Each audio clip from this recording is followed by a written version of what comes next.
안녕하세요. 경기도에서 8살 된 아들을 키우고 있는 여자입니다. 아들이 점점 커갈수록 아빠의 빈자리가 어쩔 수 없이 느껴지는 요즘인데요. 하지만 빈자리가 느껴진다고 해서 이혼을 후회한다거나 아들을 아빠와 만나게 해주고 싶다거나 하는 마음은 전혀 들지 않네요. 저에겐 미운 남편이라도 아들에겐 하나뿐인 아빠인데 어떻게 그리도 매정한가 하고 생각하시는 분들이 분명히 있으실 거라 생각하는데요. 그런 생각은 사연을 들어보시면 완전히 바뀔 거라 믿어 의심치 않습니다. 그러면 이게 정말 현실인가 싶어 몇 번이나 확인했던 제 얘기 한번 들어보실래요? 남편과 저는 결혼한 지 7년이 된 부부였어요. 신혼 때는 서로 다른 점을 이해하지 못해 싸우기도 했고, 다행히 그 시기를 무사히 넘기고 나서는 예쁜 아들을 출산하기도 했죠. 어느새 그 사랑스럽던 아들은 장난기 가득한 5살이 되었고, 저와 남편은 둘째를 준비하고 있었어요. 둘째를 가지기엔 다소 늦은 나이인 듯 했지만 평소 남편이 딸을 꼭 갖고 싶다고 입버릇처럼 말했거든요. 저 역시 외로워 보이는 아들에게 동생을 만들어주고 싶었고요. 남편이 딸을 원한다고 해서 아들을 홀대한다거나 아들에게 무심한 건 아니었어요. 오히려 저보다 더 아들과 잘 놀아줬고 퇴근길엔 꼭 아들을 위해 선물 하나는 사오는 다정한 아빠였죠. 정 줄 게 없으면 과자 한 봉지라도 사왔으니 말이에요. 이렇듯 남편은 아들을 매우 아꼈고 저와 대화도 많이 하는 사람이었습니다. 서로의 뜻을 충분히 존중했기에 가족 계획도 기분 상하는 일 없이 세웠어요. 한쪽이 강요하면 자칫 분란이 일어날 수 있는데 그러지 않아 다행이었죠. 저희뿐만 아니라 양가 어른들도 마찬가지였어요. 시댁에선 그 흔한 시집살이 한번 시키는 일이 없었고 친정에서도 저희 뜻을 존중해 주셨습니다. 그런데 모든 것이 완벽해 보이는 저희에게 한 가지 문제가 있다면 어느 순간부터 아들이 자주 아프다는 것이었어요. 단순한 감기나 장염이긴 했지만 그 증상은 절대 단순하지 않았죠. 매번 열이 높게 오르고 떨어지지 않아 입원을 하곤 했으니까요. 물론 집에서 끼고 키우던 영유아기와는 달리 어린이집이나 유치원 생활을 시작하면 각종 질병을 달고 산다는 건 저도 잘 압니다. 하지만 그렇다고 해도 모든 아이가 감기에 걸릴 때마다 입원을 하는 건 아니잖아요. 저희 아들은 감기가 시작된다 싶으면 무조건 고열을 동반하고 가끔은 폐렴으로 진행되기까지 했어요. 열은 잘 떨어지지도 않아 입원을 해야 했고요. 여보, 민이 또 열나. 39도가 넘었어. 또? 감기 기운 없었잖아. 감기 기운은 분명 없었는데 나도 잘 모르겠어. 아무래도 또 입원해야 할 것 같으니까 내가 가방 챙길게. 당신은? 알고 있어. 난 민이 울지 않도록 잘 보고 있을게. 울면 열이 더 오르니까. 굳이 말하지 않아도 각자 역할을 딱 분담할 정도로 그런 상황에 익숙해졌고 아들이 아픈 상황에 익숙해지면 익숙해질수록 걱정은 늘어만 갔어요. 어른이 아파도 걱정인데 아이가 그렇게 자주 아프니 너무나도 걱정스러웠죠. 그나마 다행스러운 건 그 당시 제가 일을 쉬고 있었다는 것이었어요. 맞벌이를 했다면 병간호 때문에 한 명은 회사에 아쉬운 소리를 해야 했을 텐데 그것 때문에 싸우느라 스트레스가 만만치 않았을 테니까요. 다행스럽게도 저희는 그런 감정 낭비를 할 필요가 없었어요. 제가 아이와 함께 병원에 가면 자연스럽게 남편이 필요한 물품을 가져다 주곤 했죠. 그날도 마찬가지였어요. 오랜만에 친구들과 약속이 있어 주말에 외출을 하고 돌아오니 아침까지만 해도 멀쩡하던 아들이 기침을 하고 콧물을 흘리고 있더라고요. 불안한 마음에 체온을 재보니 꽤 높게 측정되었고 가지고 있던 비상약을 먹여봤지만 역시나 소용이 없어서 결국 병원으로 갔습니다. 그렇게 새벽녘에 아들은 응급실을 거쳐 입원까지 하게 되었어요. 멀쩡하던 아들이 갑자기 아무 이유도 없이 열감기에 걸린 것이 이상하긴 했지만 그때까지만 해도 대수롭지 않게 생각하고 있었어요. 앞서 말씀드렸다시피 아이가 유치원 생활을 하다 보면 아픈 일은 비일비재했거든요. 그런데 아들이 갑자기 이런 말을 하더라고요. 아빠랑 차가운 물로 씻었어. 나는 차갑다고 계속 소리쳤는데 아빠가 계속 찬물만 틀었어. 참 이상하더라고요. 한여름에도 아이를 찬물로 씻기지 않는데 하물며 가을이 지나가고 있는 쌀쌀한 날씨에 아빠가 찬물로 씻겼다고 하니까요. 그럼에도 아이의 말을 귀 기울여 듣진 않았어요. 그 이유는 그 나이 때 아이들이 종종 꿈을 현실처럼 이야기하기도 했고 없던 일을 사실처럼 말하는 일도 있기 때문이었어요. 하지만 아예 없는 말이라고 하기엔 설명이 꽤 구체적이기도 했고 확신에 찬 아들의 표정을 보니 거짓말을 하는 것 같지는 않아 남편에게 물어보았죠. 여보, 혹시 민이 오늘 찬물로 씻겼어? 어? 오늘? 나 외출했을 때 민이 찬물로 씻겼냐고. 민이 말로는 아빠가 차가운 물로 씻겼다고 하는데 혹시나 해서 물어보는 거야. 그래? 민이가 차가웠대? 나는 미지근한 물로 씻겼다고 생각했는데 민이가 느끼기엔 그렇지 않았나 보네. 그래서 갑자기 열감기에 걸린 건가? 어떡해, 나 때문인가 보다. 어쩐지 씻고 나와서 민이 컨디션이 급격하게 떨어지는 것 같긴 했어. 미안해. 아이고, 호들갑은. 됐어. 우리랑 아이가 온도를 좀 다르게 느끼니까 그럴 수도 있지 뭐. 다음부턴 신경 써서 따뜻한 물로 식혀주면 되지 뭐. 일단 지금은 열 좀 떨어졌으니까 너무 걱정하지 말고 얼른 쉬어. 내일 또 출근해야지. 알겠어. 미니한테 아빠가 미안해한다고 꼭 전해줘. 남편이 너무나도 미안해했고 또 실수였다고 하니 저도 그러려니 했어요. 요즘엔 엄마보다 육아를 더 잘하는 아빠들이 많다고들 하지만 저희 남편은 그런 아빠는 아니었으니까요.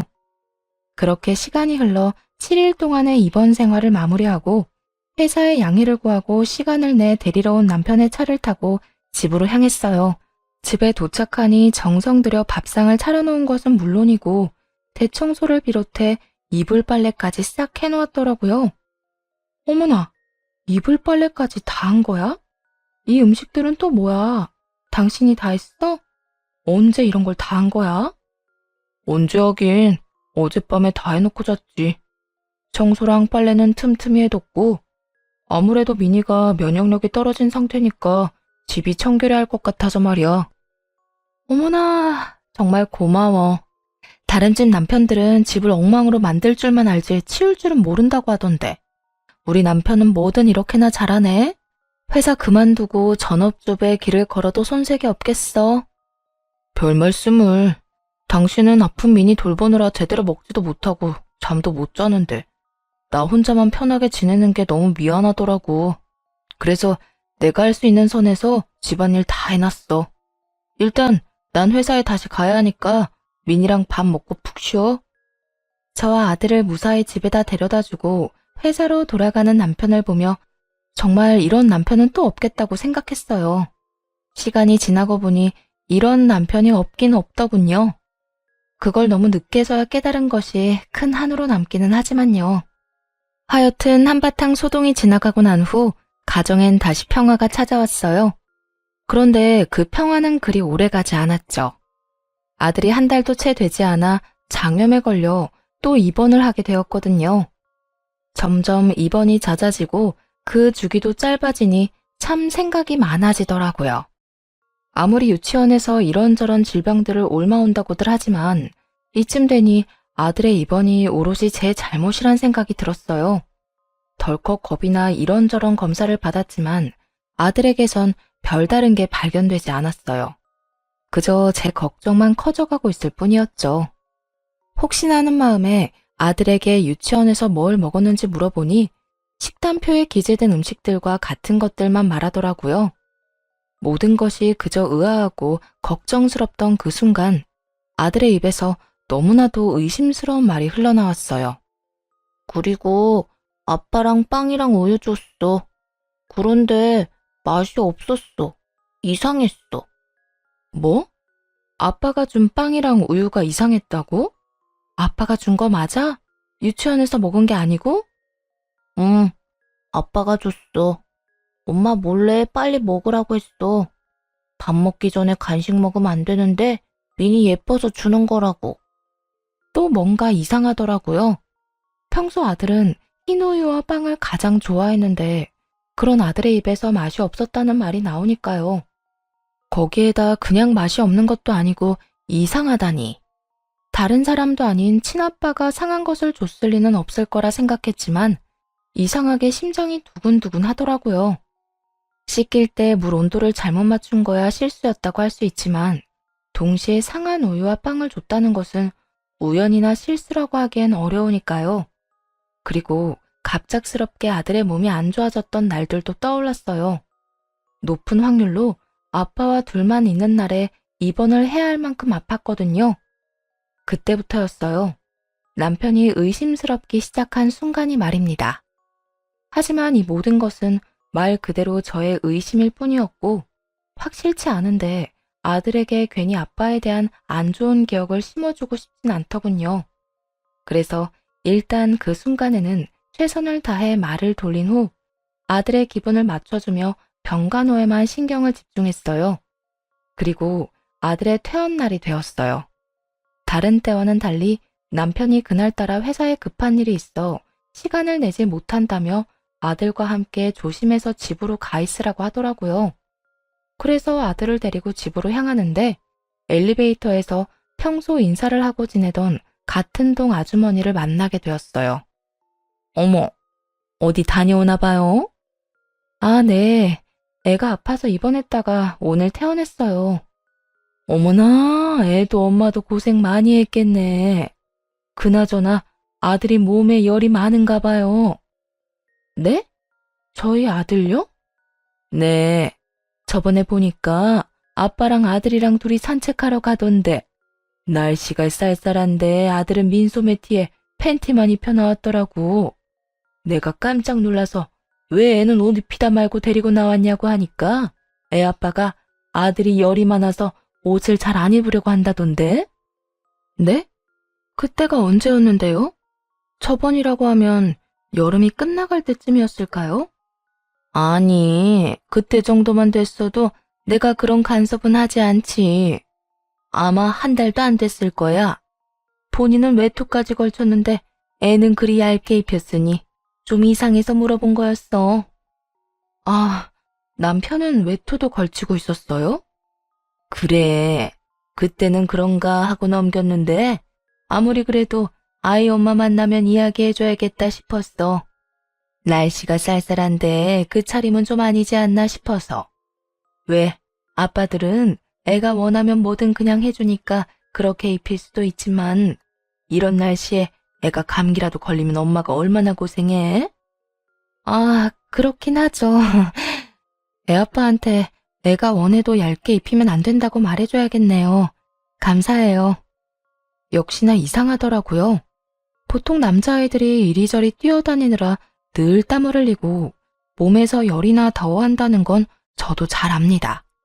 하지만 아들은 열이 많기는커녕 아기 때부터 추위를 많이 탔어요. 그래서 여름에도 옷을 두껍게 입는 것을 좋아하는 조금 특이한 아이였어요. 일단 대충 대답을 얼버무리며 집으로 돌아왔습니다.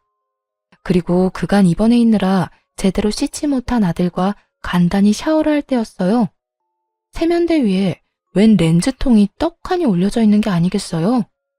저는 물론이고 남편 역시 눈이 좋은 편이라 안경도 끼지 않는데 왜 화장실 세면대에 렌즈통이 있는 것인지 참 의아하더군요. 왠지 이상한 기분이 들어 온 집안을 구석구석 다 살펴보기 시작했어요. 쓰레기통에선 쓰고 버린 일회용 컬러 렌즈통이 발견되었고 침대 베개에선 제 것과 색깔도 길이도 다른 머리카락이 발견되었죠. 증거들을 놓고 보니 정말 정신이 아득해지더라고요. 그냥 남편이 바람을 피우고 있다는 것만으로도 충격이 큰데 그 외도를 위해 아들이 이용되었을 거라는 생각이 들어 더욱 충격이 크더라고요. 한참을 그렇게 멍하니 있다가 좀 더 상황을 알아내야겠다고 생각했어요. 그래서 일단은 남편에게 그 어떤 추궁도 하지 않기로 했죠. 확실한 증거가 나오기 전까진 그저 남편을 지켜보기로 하면서요. 단 혹시 모르니 남편과 아들이 단둘만 있게 하는 일은 없도록 했어요. 그 후로 티를 내지 않고 남편을 의심스러운 눈초리로 살펴봤지만 남편은 평소와 다름이 없더라고요. 오늘은 좀 늦었네? 요즘 회사 비상이야. 중요한 계약 앞두고 전 직원이 야근 중이라니까. 그래? 힘들었겠네. 그런데 손에 그건 뭐야? 뭐긴 뭐야. 당신 어제 드라마 보다가 매운 닭발 먹고 싶다고 했었잖아. 그래서 사왔지. 이건 당신 닭발이고 이건 우리 아들이 좋아하는 아이스크림. 오늘은 늦는 대신 야식거리 좀 사왔어. 잘 먹을게. 어? 당신 좀 이상한데? 무슨 일 있어? 어디 아파? 이상하게 분위기가 좀 가라앉은 것 같은데? 왜? 민이 또 어디 아파? 아니, 어디 아프긴. 괜찮아. 그냥 좀 피곤해서 그래. 그래? 그러면 이건 내일 먹고 오늘은 일찍 자. 그렇게 피곤해서 어떡해? 내가 씻고 와서 안마라도 해줄까? 아니다. 그러지 말고 내일 당장 병원부터 다녀와. 알겠지? 다녀와서 나한테 연락도 좀 하고. 혹시나 계속 기운 떨어진다 싶으면 한의원에 가서 약이라도 지어 먹어. 금액은 신경 쓰지 말고. 남편은 여전히 회사 생활을 열심히 했고 퇴근을 하고 집으로 돌아오면 늘 그렇듯 가정에 최선을 다하려고 애쓰고 있었어요. 혹시나 하는 마음에 남편이 자는 사이 휴대전화를 살펴보기도 했지만 허무할 정도로 아무것도 나오지 않더군요. 이 모든 것이 그저 혼자만의 이상한 오해인가 싶기도 했습니다. 그렇게 시간이 흘러 그냥 남편에게 직접 물어봐야 하나 고민하던 어느 날이었어요. 웬일인지 남편이 술에 취해 집으로 돌아오더라고요. 밖에서 무슨 좋은 일이 있어 술을 잔뜩 마셨는지 고주망태가 되어 잠이 드는 순간에도 남편은 웃고 있었어요. 아무래도 그런 남편이 이상해서 남편의 휴대전화를 다시 살펴보았죠. 그곳엔 그동안 발견할 수 없었던 새로운 앱이 있더군요. 그건 바로 커플끼리만 사용한다던 앱이었어요. 남편이 그동안 숨김 기능을 사용해 발견할 수 없었던 것이었죠. 그래요. 남편은 그동안 철두철미하게 이 앱을 통해 상간녀와 연락을 했던 거예요. 정말 충격 그 자체였어요. 추억이랍시고 그동안 나누었던 대화를 단 하나도 지우지 않고 남겨놓은 것인지 두 사람의 깊은 관계가 시작되었던 순간부터 최근의 대화까지 보스란히 있더군요. 자기야, 오늘 마감 언제 해? 자기가 해? 아니, 마감할 알바생 구했어. 오늘 자기 반차 썼다고 했지. 바로 가게로 데리러 와. 데이트하러 가자. 저녁도 나랑 먹고 가면 좋은데. 저녁은 집에 가서 먹어야 할 것 같아. 며칠 전에 아들 퇴원했잖아. 아무래도 한동안은 좀 잘해야 할 것 같아서 말이야. 하긴, 그러면 회사에서 나오자마자 바로 가게로 와. 점심만이라도 나랑 먹고 오늘 근교로 드라이브도 가고 그러자. 그래. 바쁜 거만 빨리 마무리해놓고 갈게. 힘들거나 무거운 거 옮기는 일은 하지 말고 둬. 내가 가서 해줄 테니까. 역시 다정해. 이래서 내가 자기 좋아하는 거라니까. 아주 사랑이 넘치는 연인 관계더라고요. 두 사람의 대화를 들으니 상간녀는 남편의 회사 근처에서 꽤 큰 카페를 운영하는데 상간녀 쪽에서 유부남인 남편에게 먼저 접근한 것 같더라고요. 두 사람의 관계는 1년 남짓된 듯 했고 그날 술에 취한 남편이 기분이 좋은 이유도 그 여자 때문이더라고요. 자기야, 나 오늘 산부인과 다녀왔는데 우리 아기 나 닮은 예쁜 딸이래. 뭐? 그게 정말이야? 이게 무슨 일이래? 나는 딸바보 아빠가 될 팔자가 아니라고 생각했는데 자기 덕분에 내가 딸 가진 아빠가 다 되네? 여보세요, 예비 딸바보 아버님. 그래서 이혼은 정말 언제 할 거예요? 설마 우리 귀한 딸 아빠 없는 자식으로 키울 생각은 아니지? 그럴 리가. 기다려봐. 조만간 무슨 수를 써서라도 이혼할 테니까.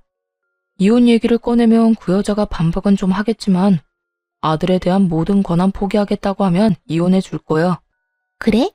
어쨌든 큰 소리 안 나게 자기가 알아서 잘 이혼해봐. 위자료는 될 수 있으면 안 주는 방향으로 말이야.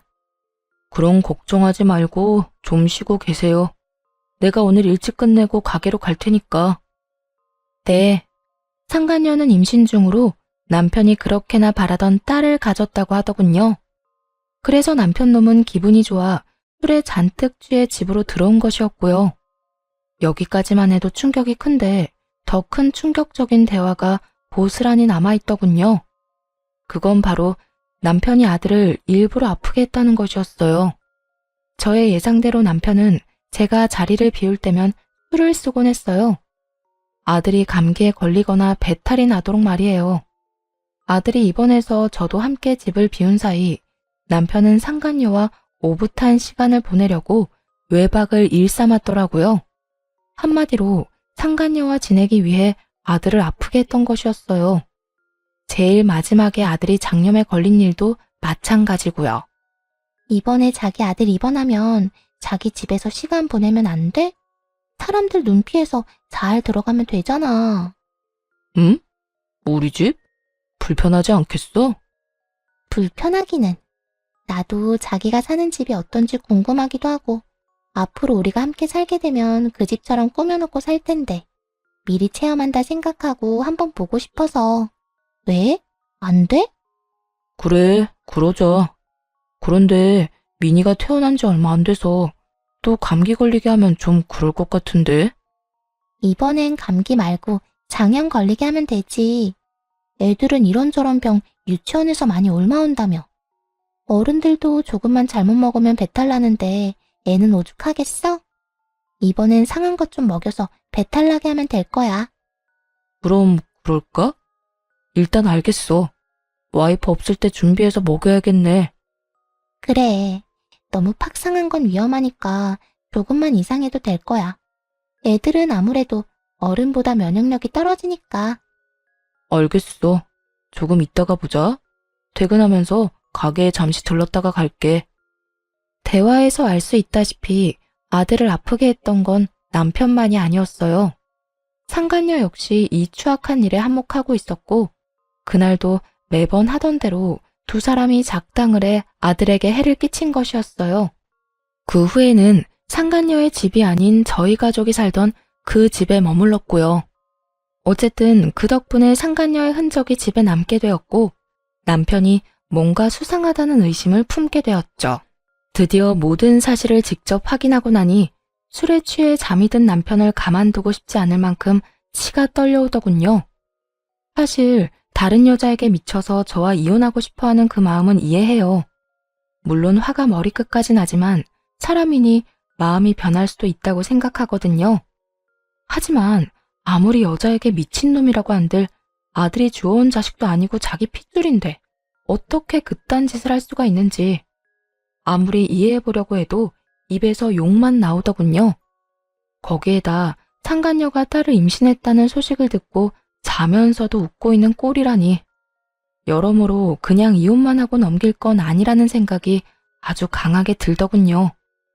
버젓이 가정이 있는 남자가 이런 쓰레기라니 눈물도 나지 않았어요. 그저 외도뿐이었다면 바보같이 울었겠지만 아들이 연관되었으므로 엄마로서 처리할 일이 많았거든요. 마땅히 가져야 할 슬퍼할 시간도 아깝다고 느껴졌으니까요. 곧 정신을 차려 두 사람의 외도 증거들을 제 휴대전화로 다 옮겼고 상간녀의 가게와 집 주소도 다 따로 저장해 두었어요. 그리고 모든 사실을 시댁에 알려 도움을 요청했죠. 다른 건 몰라도 손주 사랑이 남다른 시댁이었던지라 아무리 자식이라고 한들 남편의 만행을 알게 되면 그냥 넘기지 않을 것 같았거든요. 인내심을 쥐어짜 하루하루를 버티니 대망의 디데이가 다가왔고 천연덕스럽게 남편에게 친정에 가서 며칠 지내고 오겠다고 했어요. 여보, 나 몸이 계속 안 좋아져 그러는데 민이랑 친정에 가서 며칠 있다가 와도 될까? 어? 민이랑? 며칠이나? 한 이틀? 일단 가보고 더 길어질 수도 있고. 왜? 혼자 있는 거 싫어? 아니. 당신이 몸이 안 좋다고 하면 내가 좀 참아야지 어쩌겠어. 나 신경 쓰지 말고 마음 편히 다녀와. 당신도 알다시피 나 혼자서도 잘 지내잖아. 난 정말 괜찮으니까 당신이 회복됐다 싶을 때까지 있다가 와. 오기 전에 미리 연락만 좀 주면 돼. 애써 입꼬리를 단속하려 애를 쓰는 듯 했지만 실룩실룩 웃고 싶어 안달이 난 꼴이 참 볼만하더군요. 그 입을 한 대 때려버리고 싶은 걸 얼마나 참고 또 참았는지 모릅니다. 아직 엄청난 복수가 남아있었으니 말이죠. 그리고 그날 오후 시부모님을 만나 남편이 퇴근하길 기다렸어요. 남편의 회사가 보이는 구석에 몰래 숨어서요. 얼마나 기다렸을까요? 이르게 퇴근한 남편이 상간녀의 가게로 향하더라고요. 퇴근 시간이기도 했고 워낙 인기가 많은 가게라 손님들이 꽤 많았는데도 두 사람은 구석진 테이블에 자리 잡고 앉아 손을 맞잡고 웃으며 대화를 나눴어요. 모든 것을 지켜본 저와 시부모님은 지체하지 않고 가게로 들어갔죠. 종업원들은 저희를 보고 반갑게 인사를 했지만 상간녀와 남편은 아무것도 모른 채 계속 대화만 나누고 있더라고요. 자기야, 그러면 최소한 이틀은 나랑 있을 수 있는 거네? 나 오늘도 자기네 집에서 잘까? 아니, 그건 좀 불안해. 언제 마음이 바뀌어서 집으로 올지 모르는 일이잖아. 혹시나 새벽에 갑자기 들이닥치면 도망칠 곳도 없다고. 우리 자기 지금 임신 중인데 놀라면 안 되지? 하긴, 그럴 수도 있겠네. 그러면 오늘 우리 집에 가서 영화도 보고 맛있는 것도 시켜 먹자. 나 먹고 싶은 거 엄청 많아. 그래, 다 먹자. 자기가 먹고 싶은 거 다 사줄게. 그나저나 뱃속에 있는 우리 꼬물이 먹성이 좋나 보네. 자기가 뭐 먹고 싶다고 하는 거 처음 들어봐. 예전에는 내가 뭘 해줘도 그냥저냥 먹었는데 요즘엔 뭐든 잘 먹어서 보기 좋아. 이러다 나 살 너무 많이 찌면 어떡해? 난 출산 후에도 날씬하고 싶단 말이야. 자기는 살찌는 체질도 아닐 뿐더러 살쪄도 여전히 예쁠 거야. 그러니까 그런 걱정은 하지 말고 마음껏 먹어. 난 어떤 모습이든 다 좋으니까 말이야. 정말? 그나저나 이제 진짜 이혼 이야기 꺼내야 하는 거 아니야? 그렇지 않아도 무슨 트집을 잡아서 이혼하자고 할까 고민 중이야. 미니가 이 타이밍에 또 아파지면 참 좋을 텐데. 그걸 핑계 삼아서 싸움을 시작하면 될 것 같고. 뭐가 걱정이야? 입원할 정도까지는 아니더라도 감기는 또 걸리게 하면 되지 뭐. 하긴 이번에는 입원이 목적이 아니라 조금 아프게만 하면 되는 거니까. 하여튼 그건 내가 알아서 할 테니까 자기는 아기만 생각하면서 기다리고 있어. 내가 조만간 좋은 소식 가지고 올 테니까. 반신반의하시던 시부모님도 이 이야기를 듣는데 얼굴이 차마 표현할 말이 없을 정도로 구겨지더라고요.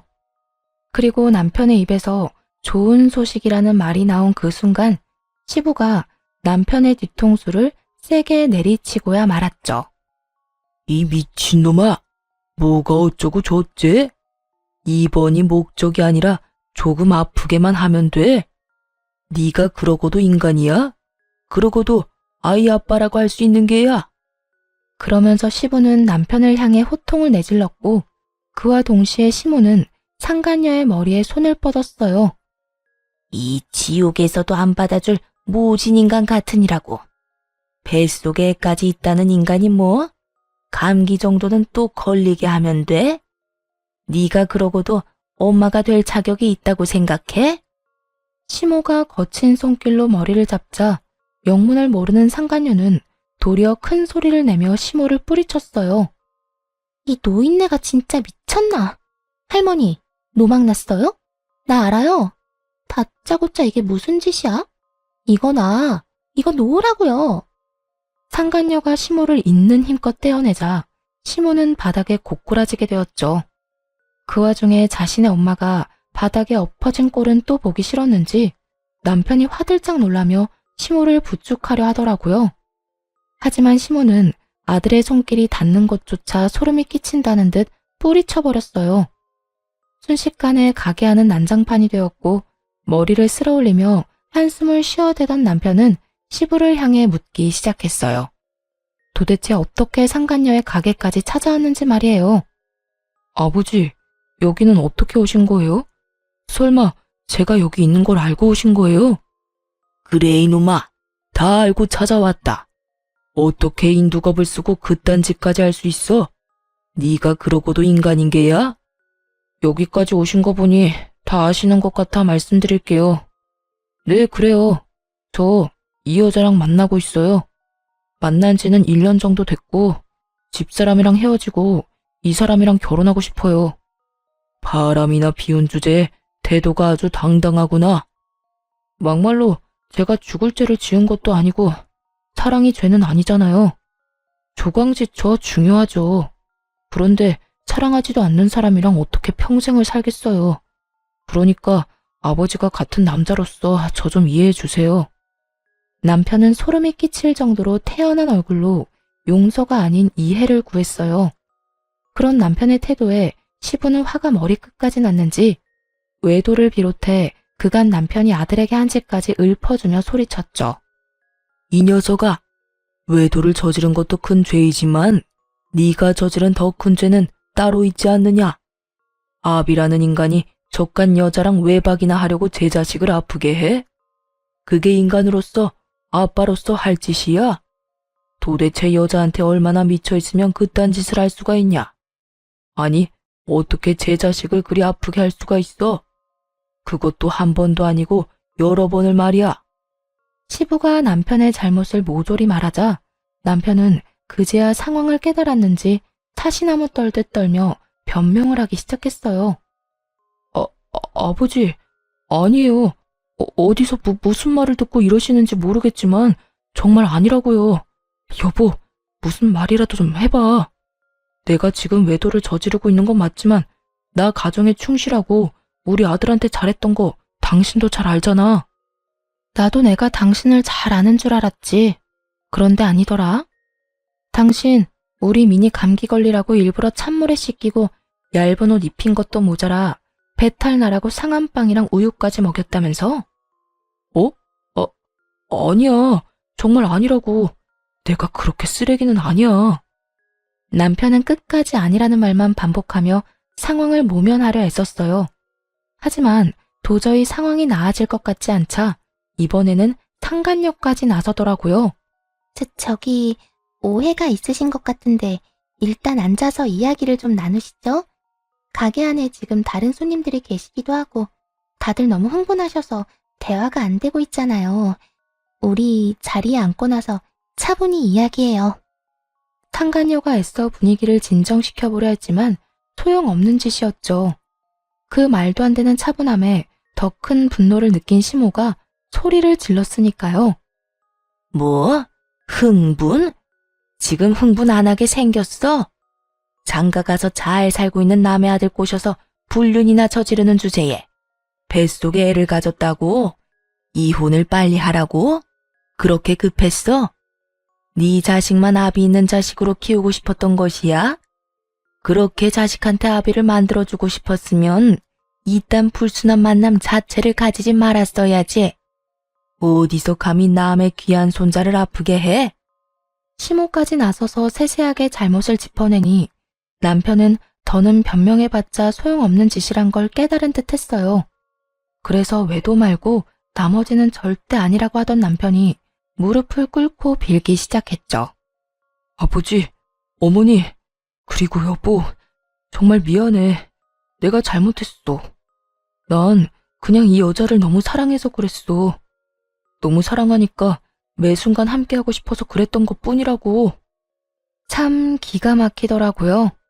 방금 전까지만 해도 사랑이 죄는 아니라는 말을 해대더니 지금은 사랑하는 여자와 그저 함께 있고 싶어 그딴 짓거리를 했다고 하니까요. 아니, 애초에 그게 변명이 될 거라고 생각하는 그 머릿속이 궁금해지더군요. 더 가관인 건 상간녀였어요. 감히 자기도 나설 수 있겠다고 생각했는지 남편 놈의 옆에 같이 무릎을 꿇고 앉아 손바닥을 비벼대며 빌기 시작하더군요. 네, 맞아요. 저흰 그저 너무 사랑해서 그랬다고요. 그러니까 이왕 이렇게 다 밝혀진 김에 이혼해주세요. 이혼만 해주시면 어떤 벌이든 달게 받을게요. 자기가 벌을 왜 받아? 꿀몸도 아닌 사람이. 내가 다 알아서 할 테니까 자기는 자기 몸이나 신경 써. 이런 일까지 당하게 해서 미안해. 많이 놀랐지? 정말로 충격을 받은 세 사람이 자신의 눈앞에 떡하니 서 있는데 남편 놈은 상간녀만을 신경 쓰기 바쁘더군요. 그 순간 얼마나 화가 나는지 손발이 다 덜덜 떨려오더라고요. 시부 역시 저와 같은 마음이었는지 손바닥에 감정을 듬뿍 담아 남편의 얼굴을 그대로 내리쳐버렸어요. 그리고 남편이 정신을 차릴 틈도 없이 일러주었죠. 앞으로 두 사람에게 닥칠 현실에 대해서 말이에요. 잘 들어라. 너에게 주기로 했던 내 재산은 손주한테 줄 테니 그렇게 알거라. 재산뿐만이 아니다. 앞으로 난 너 같은 자식은 없는 셈 치고 잘 살아갈 테니까 너도 네가 그렇게 사랑하는 저 여자와 잘 살거라. 남편은 재산을 물려받지 못할 거란 생각은 전혀 하지 못한 듯 토끼 눈을 뜨고 시부를 바라보더라고요. 시부는 그런 남편의 눈길을 사뿐히 무시한 채 남편보다 더 동그랗게 눈을 뜨고 있는 상간녀를 보며 이렇게 말했어요. 혹시나 무사히 출산한다고 해도 우리 집에 찾아올 생각은 하지도 말게나. 난 그 뱃속에 있는 아이 보고 싶지도 않고 내 손주라고 생각하지도 않으니까. 그러니 아기 얼굴 보여주겠다는 핑계로 내 집에 올 생각도 하지도 말란 뜻이야. 시부는 단단히 결심한 듯 너무나 단호해 보였어요. 남편의 눈에도 그렇게 보였는지 남편이 시부의 결정에 토를 달더라고요. 반성하는 모습은 전혀 보이지 않으면서 말이에요. 아버지, 정말 너무하시는 거 아니에요? 아무리 제가 잘못을 저질렀다고 해도 그건 아니죠. 아버지 친자식은 저라고요, 저. 아버지가 그런 식으로 한 푼도 안 주시면 앞으로 저랑 이 사람이랑 어떻게 살아요? 혼자 벌어먹고 살 만큼의 능력은 충분히 키워주고 출가시켰고 그 덕에 번듯한 회사도 다니면 됐지 뭘 더 바라는 게야? 난 너한테 할 만큼 했다. 더는 해줄 마음도 해주고 싶은 마음도 없다. 아버지, 그래도 이건 아니죠. 어떻게 저한테 주실 재산을 미녀한테 다 주신다고 하실 수가 있냐고요. 제가 아버지 친자식이잖아요. 아까부터 시끄럽게 친자식 타령을 하는데 그러는 너는 친자식한테 어떻게 그딴 짓거리까지 한 것이야? 내가 너한테 할 일들은 네가 네 자식한테 한 짓에 비하면 아무것도 아니다. 그러니 더는 긴 말하지 마라. 남편이 말도 안 되는 궤변을 늘어놓을수록 시부는 더욱 단호해져만 갔어요. 결국 궁지에 몰린 남편은 양심이라고는 없는 사람처럼 제게 애원하기 시작하더라고요. 여보, 당신이 어떻게 좀 해봐. 내가 정말 잘못했다니까. 아무 잘못 안 했다고 하는 것도 아니잖아. 잘못했어. 잘못했으니까 당신이 아버지한테 말 좀 잘해줘.